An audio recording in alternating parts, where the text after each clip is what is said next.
اللہ الرحمن الرحیم۔ السلام علیکم ورحمۃ اللہ وبرکاتہ۔ مرتدین کچھ اسلامی کیمپوں میں گھس گئے۔ عین اس وقت مسلمانوں نے سنبھل کر پرزور حملہ کیا۔ انہوں نے بہت سے کفار کو مار ڈالا۔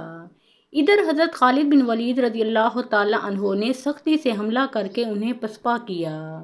جو کفار اسلامی کیمپ میں آ گھسے تھے وہ بدحواس ہو کر بھاگے۔ اسلامی لشکر کے ساتھ حضرت ابوبکر صدیق خلیفہ اول کے بیٹے حضرت عبد الرحمن بھی تھے۔ ان کے ساتھ بھی 500 سواروں کا رسالہ تھا۔ انہوں نے اس شدت سے حملہ کیا کہ مرتدین پیچھے ہٹتے چلے گئے۔ اتفاق سے حضرت عبد الرحمن مسلمہ کے سپہ سالار محکم بن طفیل کے قریب پہنچ گئے۔ انہوں نے جوش میں آ کر ایسا تلوار کا وار کیا کہ محکم کا سر کٹ کر دور جا گرا، مگر اسی وقت اسلامی علم بردار ثابت بن قیس بھی شہید ہو گئے۔ حضرت زید بن خطاب نے جلدی سے علم اٹھا کر اس جوش سے حملہ کیا کہ کافر گھبرا گئے۔ ادھر حضرت خالد بن ولید رضی اللہ تعالیٰ عنہ نے پرزور حملے کر کے دشمنوں کو پیچھے دھکیلا۔ مرتدین پیچھے ہٹ کر باغ کی دیوار سے جا لگے۔ مسلمہ کذاب نے اپنے سپاہیوں کو جوش و غیرت دلائی اور للکار کر کہا، بہادروں، مجھ پر ابھی وحی نازل ہوئی ہے کہ فتح تمہاری ہوگی، کامیابی تمہارا انتظار کر رہی ہے، بڑھ کر حملہ کرو۔ مرتدوں نے سنبھل کر نہایت جوش سے حملہ کیا۔ مسلمانوں نے ان کے پرزور حملہ کو نہایت استقلال سے روکا۔ پھر خون ریز جنگ شروع ہو گئی۔ اگرچہ مسلمان نہایت بہادری سے لڑ رہے تھے لیکن مرتدین انہیں قدم قدم پر پیچھے ہٹاتے اور دباتے چلے آ رہے تھے، یہاں تک کہ پھر مسلمان اپنے کیمپ کے قریب پہنچ گئے۔ حضرت خالد بن ولید رضی اللہ تعالیٰ عنہ نے مسلمانوں کو للکارا اور خود نہایت سختی سے حملہ کیا۔ ادھر حضرت زرار، حضرت عبد الرحمن اور دوسرے سرکردہ مسلمانوں نے پرزور حملے کر کے کافروں کو بے دریغ قتل کرنا شروع کیا۔ جب کفار زیادہ تعداد میں مارے جانے لگے تو وہ بھاگ کھڑے ہوئے۔ ان کی صفیں درہم برہم ہو گئیں۔ مسلمہ بھی بھاگا۔ رجال کے پاؤں بھی اکھڑ گئے۔ اس نے بھاگتے بھاگتے مسلمہ سے کہا، باغ میں گھس جاؤ، باغ میں گھس جاؤ۔ مسلمہ کذاب بھاگ کر باغ میں گھس گیا۔ مرتدین بھی بھاگ بھاگ کر باغ میں داخل ہونے لگے۔ مسلمان بھی ان کا تعاقب کرتے ہوئے باغ کے دروازہ پر پہنچ گئے۔ کافروں نے جلدی سے پھاٹک بند کر لیا۔ جو کفار باغ سے باہر رہ گئے، اول تو مسلمانوں نے انہیں ٹھکانے لگایا، پھر باغ کے دروازہ پر حملہ کر دیا۔ دشمنوں نے فصیل پر چڑھ کر تیروں کا مینہ برسا دیا، لیکن مسلمان برابر دروازہ توڑنے میں مصروف رہے۔ آخر انہوں نے دروازہ توڑ ڈالا اور شیروں کی طرح باغ میں داخل ہو کر کافروں پر ٹوٹ پڑے۔ اگرچہ دشمنوں کی تعداد اب بھی بہت زیادہ تھی لیکن ان پر مسلمانوں کا رعب چھا گیا تھا۔ وہ لڑ ضرور رہے تھے لیکن ان میں جوش و خروش باقی نہ رہا تھا، محض مدافعت کر رہے تھے، جبکہ مسلمان جھپٹ جھپٹ کر انہیں قتل کر رہے تھے۔ جب کافروں کی زیادہ تعداد ختم ہو گئی تو مسلمہ کے معتقدین نے اس سے پوچھا، تیرے خدا نے جو فتح کا وعدہ کیا تھا وہ کب پورا ہوگا؟ مسلمہ نے انہیں جھڑک کر کہا، یہ وقت ایسی باتوں کا نہیں ہے، اپنی عزت و ناموس اور اپنے اہل و عیال کے لیے لڑو۔ اس کے معتقدین پھر جنگ میں شامل ہو گئے۔ پھر زور و شور سے جنگ شروع ہو گئی۔ پھر سروں پر سر اور دھڑوں پر دھڑ گرنے لگے۔ خون آلودہ تلواریں خون کی بارش کرنے لگیں۔ جنگ زور و شور سے ہو رہی تھی۔ اس وقت مسلمہ اپنے لشکر کو جوش دلاتا پھر رہا تھا۔ اتفاق سے حضرت وحشی نے اسے دیکھ لیا۔ وحشی کہا کرتے تھے کہ میں نے اسلام قبول کرنے سے پہلے خیر الناس سیدنا امیر حمزہ کو شہید کیا اور اب اسلام قبول کرنے کے بعد شر الناس یعنی مسلمہ کذاب کو قتل کیا۔ یہ وہی وحشی ہیں جو حربہ یعنی برچھی چلانا خوب جانتے تھے اور جنہوں نے حضرت امیر حمزہ رضی اللہ تعالیٰ عنہ کو اپنے حربے سے شہید کیا تھا۔ اب وہ مسلمان ہو گئے تھے اور اسلامی لشکر کے ساتھ جہاد کرنے آئے تھے۔ انہوں نے طاق کر اپنا حربہ مسلمہ کو مارا۔ اگرچہ مسلمہ دوہری زرہ پہنے ہوئے تھا لیکن حربہ دونوں زرہیں توڑ کر پیٹ میں لگا اور پار ہو گیا۔ مسلمہ نے زور سے چیخ ماری اور گرا، گرتے ہی تڑپا اور مر گیا۔ اس کے مرتے ہی کافروں کے قدم اکھڑ گئے۔ وہ سر پر پاؤں رکھ کر بھاگے۔ مسلمانوں نے ان کا تعاقب کر کے انہیں قتل و گرفتار کرنا شروع کر دیا۔ ہزاروں کو مار ڈالا اور ہزاروں کو گرفتار کر لیا۔ آخر میدان جنگ کافروں کے وجود سے پاک ہو گیا اور مسلمان واپس لوٹے۔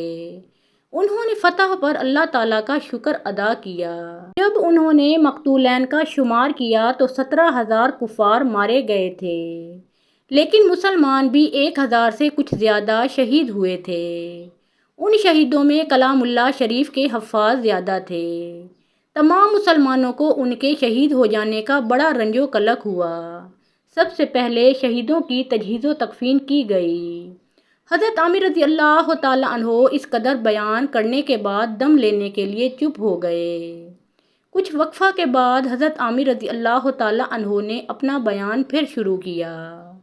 یہ معرکہ نہایت ہی سخت ہوا تھا۔ اربوں کی اربوں سے خونریز جنگ تھی۔ پھر 40,000 مرتدین کا 13,000 مسلمانوں سے مقابلہ تھا، لیکن اللہ تعالیٰ نے مدد کی اور مسلمانوں کو زبردست فتح حاصل ہوئی۔ جب شہیدوں کی تجہیز و تکفین سے فراغت ہوئی تب حضرت خالد بن ولید رضی اللہ تعالیٰ عنہ نے مجاع بن مرارہ کو بلا کر کہا، مجھے مسلمہ دکھاؤ۔ اس نے میدان جنگ میں جا کر مسلمہ کی لاش دکھائی۔ اس کی صورت نہایت بدحیت ہو گئی تھی۔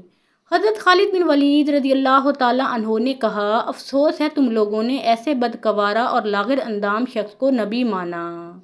مجاع یہ بدقوارہ نہ تھا بلکہ زندگی میں خوش اندام اور خوش روح تھا۔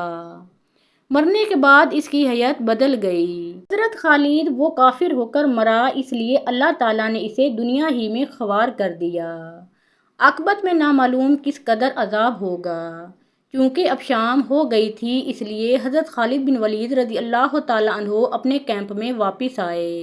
اگر وہ اسی وقت یمامہ پر بھی حملہ کر دیتے تو قلعہ فتح ہو جاتا، لیکن انہوں نے دوسرے روز پر حملہ ملتوی کر دیا۔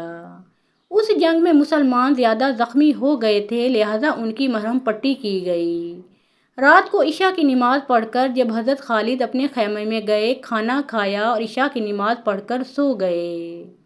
دوسرے روز صبح ہوتے ہی حضرت خالد بن ولید رضی اللہ تعالیٰ عنہ نے جنگ کی تیاریاں شروع کیں۔ مجاع ابھی تک قید تھا، اس نے حضرت خالد سے ملنے کی خواہش کی۔ سیف اللہ نے اسے بلا لیا۔ مجاع نے کہا، اگرچہ مسلمہ مارا گیا ہے اور اس کے ساتھ جو لشکر تھا وہ بھی پراگندہ ہو گیا، لیکن اب بھی شہر اور قلعہ کے اندر کافی فوج ہے اور مجھے یقین ہے کہ وہ ضرور آپ کا مقابلہ کریں گے۔ اگر آپ مجھے رہا کر دیں تو میں بھی صلح کی کوشش کروں۔ حضرت خالد بن ولید نے منظور کر لیا۔ انہوں نے مجاع کو رہا کر دیا۔ مجاع نے مسلمانوں کی بہبود کے خیال سے صلح کی کسی کی طرف داری کا ارادہ نہیں کیا تھا، بلکہ اسے اپنی قوم اور اپنے شہر کی فکر دامن گیر تھی۔ قلعہ میں فوج بالکل نہ رہی تھی۔ وہ خوب جانتا تھا کہ اگر مسلمانوں نے حملہ کر دیا تو شہر اور قلعہ کو تاراج کر ڈالیں گے۔ مجاع قلعہ میں آیا تو اس نے ان عورتوں کو جن کے عزیز لڑائی میں مارے گئے تھے روتے بین کرتے ہوئے دیکھا۔ مجاع نے ان سے کہا، اے خواتین عرب، یہ کیا بے صبری ہے؟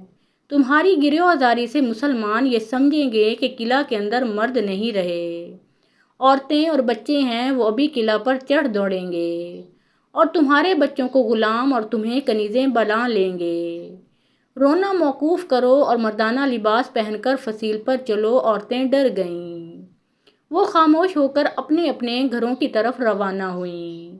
مجاع نے تمام عورتوں کو مردانہ لباس پہنا کر اور مسلح کر کے فصیل پر چڑھا دیا اور خود حضرت خالد بن ولید رضی اللہ تعالیٰ عنہ کے پاس آ کر بولا، ذرا آپ ایک نظر قلعہ کی فوج کا معائنہ کر لیں۔ حضرت خالد بن ولید رضی اللہ تعالیٰ عنہ نے دریافت کیا، مصالحت کا کیا ہوا؟ مجاع، میں ابھی عرض کروں گا، پہلے آپ فوج کو دیکھ لیں۔